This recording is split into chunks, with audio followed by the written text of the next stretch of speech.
सोलापूर जिल्ह्यातील बार्शी शहर आज एका थरारक आणि हृदय पिळवटून टाकणाऱ्या घटनेनं हादरलंय।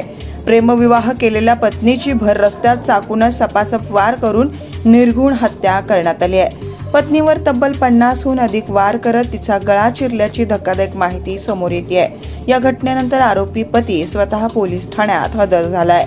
बार्शी परंडा मार्गावर सोमवारी सकाळी घडलेल्या या थरारक घटनेनं संपूर्ण बार्शी शहरात भीती आणि संतापाचं वातावरण निर्माण झालं।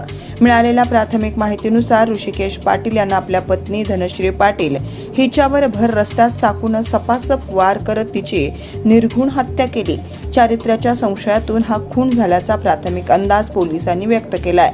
प्रत्यक्षदर्शींनी दिलेल्या माहितीनुसार आरोपी ऋषिकेश हा रस्त्यावर आधीपासूनच पत्नीची वाट पाहत थांबला होता।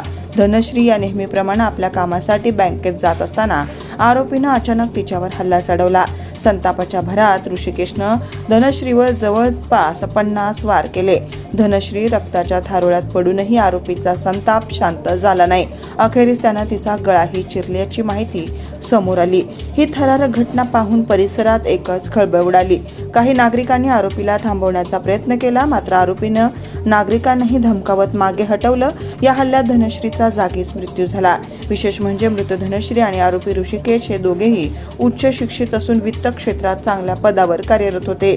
काही महिन्यांपूर्वीच दोघांनी प्रेमविवाह केला होता, मात्र वैवाहिक आयुष्यात सुरू असलेल्या वादातून या नात्याचा अत्यंत दुर्दैवी शेवट झालाय।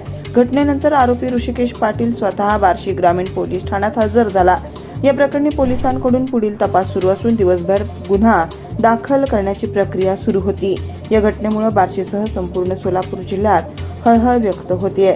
कौटुंबिक वाद आणि संशय याचं रूप किती भयंकर होऊ शकतं याचं हे धक्कादायक उदाहरण मानलं जातंय। या प्रकरणाचा पुढील तपास बार्शी ग्रामीण पोलीस करत आहेत।